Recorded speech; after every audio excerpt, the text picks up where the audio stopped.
সিহাহে সিত্তার অন্যতম কিতাব তিরমিজি শরীফের মধ্যে রয়েছে আন কায়স ইবনে কাসির রাদিয়াল্লাহু আনহু قال কায়স ইবনে কাসির থেকে বর্ণিত তিনি বলেন কুনতু জালিসান ইনদা আবি দারদা রাদিয়াল্লাহু আনহু ফি মসজিদি দিমাশক। আমি একদিন সিরিয়ার জামে মসজিদে আল্লাহর নবীর বিশিষ্ট সাহাবী হযরত আবু দারদা রাদিয়াল্লাহু আনহুর পাশে বসা ছিলাম।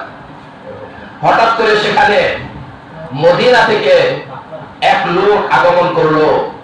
তিনি এসে আল্লাহর নবীর সাহাবীকে সালাম দিলেন, কালাম করলেন। এরপর সেই লোকটা বলতেছেন, হে আল্লাহর নবীর সাহাবী, আমি সুদূর মদিনা থেকে এই সিরিয়ায় আপনার কাছে এসেছি শুধুমাত্র একটা উদ্দেশ্যে। কয়টা উদ্দেশ্যে?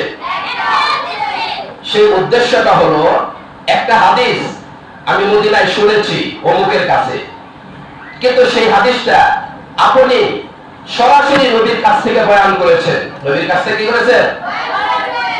হাদিসটা আমি আগেই জানতে পেরেছি, শুধুমাত্র হাদিসের সনদের সংখ্যা, রাবীদের সংখ্যা, যারা বড় ছাত্রী দাওরা বলেন তারা বুঝবে, সনদের সংখ্যা কমানোর জন্য আমি এত দূর রাষ্ট্র ভ্রমণ করে এসেছি। সকলে বলুন সুবহানাল্লাহ। তাহলে সাহাবায়ে কেরাম হাদিসের সনদের সংখ্যা কমানোর জন্য এভাবে তারা দেশকে দেশ ভ্রমণ করেছেন। ইলমের জন্য তারা এরকম দেশকে দেশ কি করেছেন? ভ্রমণ করেছেন।